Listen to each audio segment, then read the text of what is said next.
Well, we really emphasized screening in our pregame meeting. I thought we did a good job of screening. They're not switching a lot, and they're sending our side pick and rolls to the middle, and we did a good job of screening and making plays out of that. And really the only thing for me was just our transition defense there in the second quarter. It wasn't great. We got to clean that up. Since JJ Redick stopped lacing up his sneakers, he's always known just what to say. Whether it was as an announcer on First Take, his acclaimed podcast, The Young Man in the Three, or Mind the Game with LeBron James, and even in interviews as head coach of the Los Angeles Lakers. But does knowing what to say translate to being a head coach at the highest level? Today we're going to take a look at some data before diving into film that I think proves JJ Redick could already be one of the best coaches in the entire league. Comparing teams on a year-to-year basis is extremely difficult. For example, the Lakers under Darvin Ham had a 90-74 record, or a 55% win percentage. They boasted the same plus 0.6 net rating in both 2023 and 2024. This year's Lakers headed into the All-Star break at 32-20 for a 62% win percentage, and their net rating has slightly increased as well. But are these direct comparisons? We're not exactly comparing two rabbits racing through the exact same maze to find a block of cheese here.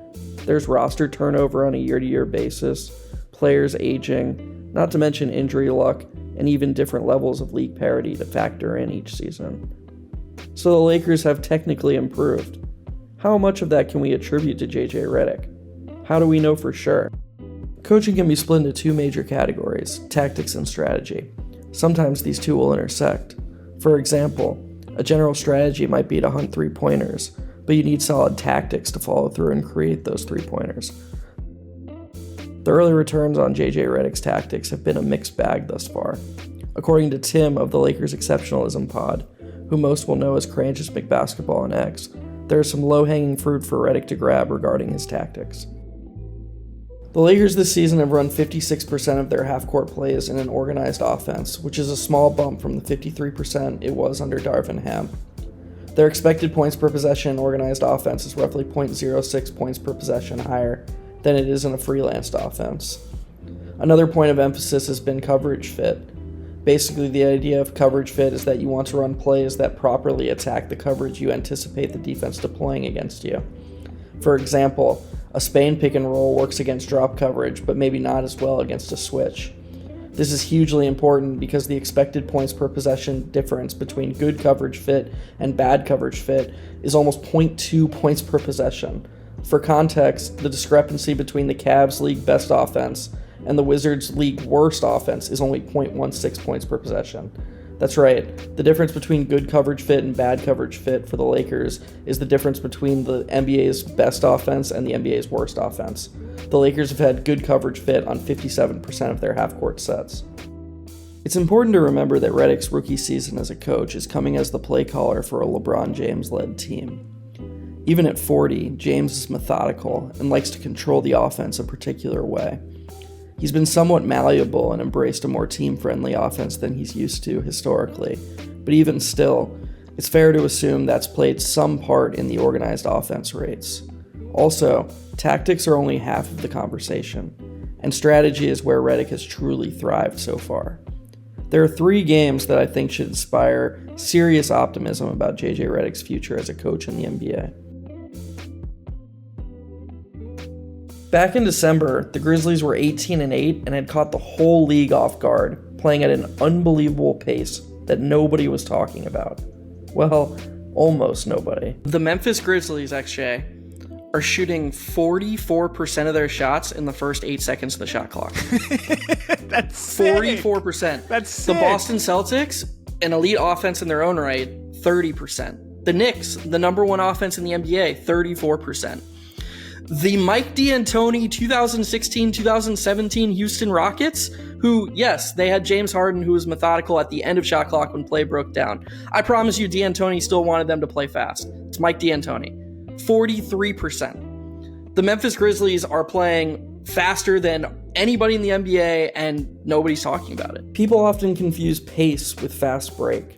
The Grizzlies weren't the Showtime Lakers or the Heatles, breaking the spirit of opponents off turnovers with alley-oops. No, They were pushing off shots. Make or miss, once they got the ball, they were running.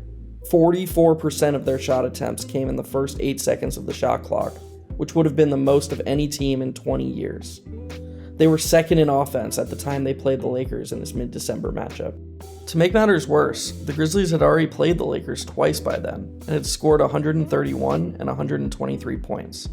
If you rewatch this game with this additional context, it's impossible not to identify what the Lakers' agenda was on this particular night. They were determined to stop the Grizzlies' early offense. To me, this wasn't just a random win. It was JJ Redick showing that he could build a game plan specifically designed to attack an opponent's strength. And this is backed up by the data as well.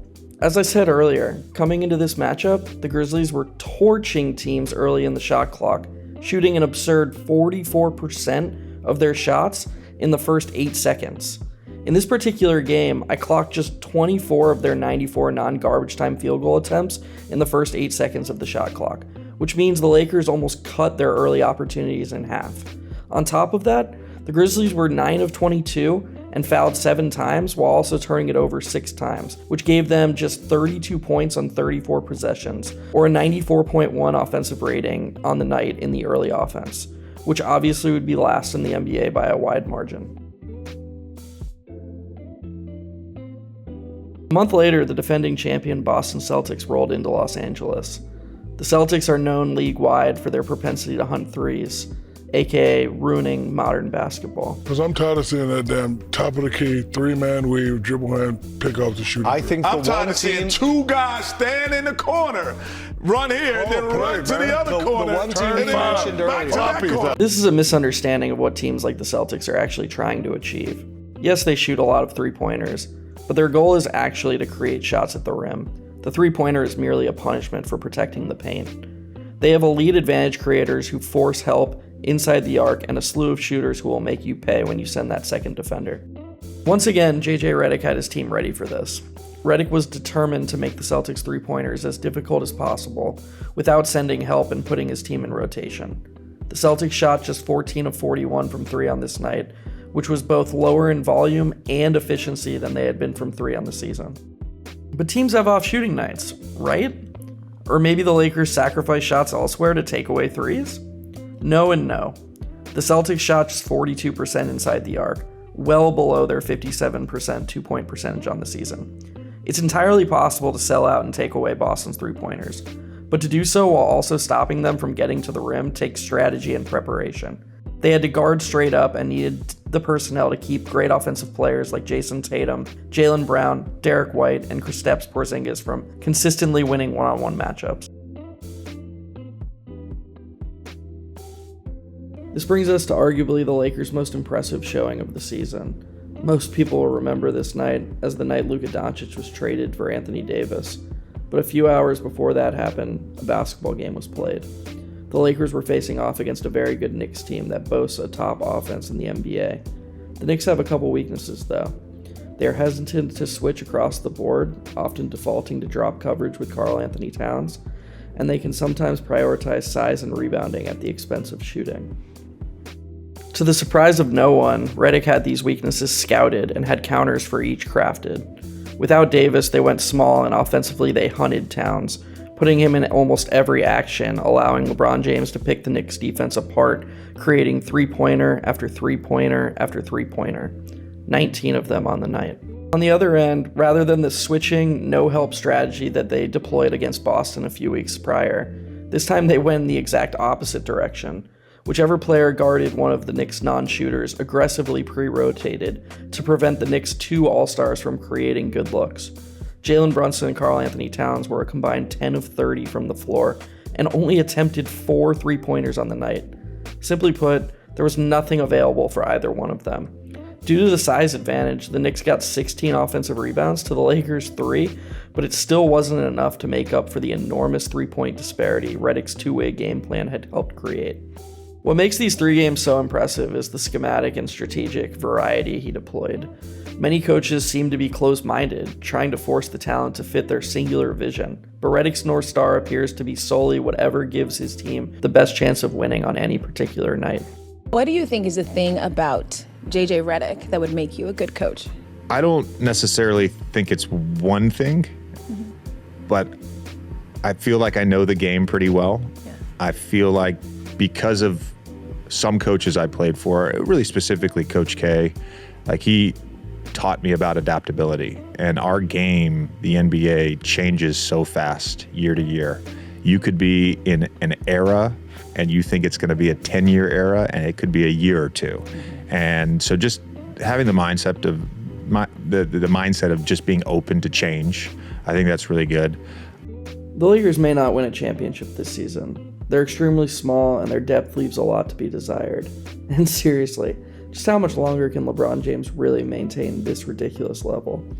But seeing how prepared for certain matchups the Lakers appear to be, I feel extremely confident that JJ Redick's going to get the most out of any team he coaches strategically. And while he may have room to grow with X's and O's consistency, he's already showcased a tactical ceiling that has Lakers fans galvanized. The Lakers were prepared to watch the career of an all-time legend wind down without much hope for the future. They were thrown the life raft of all life rafts when a 25-year-old who has made first-team All-NBA the last 5 seasons just fell into their lap. And I believe they have the right coach to pair with him. Depending on how the Lakers maneuver going forward, Luka Doncic and JJ Redick have the potential to go down as one of the all-time great player-coach tandems.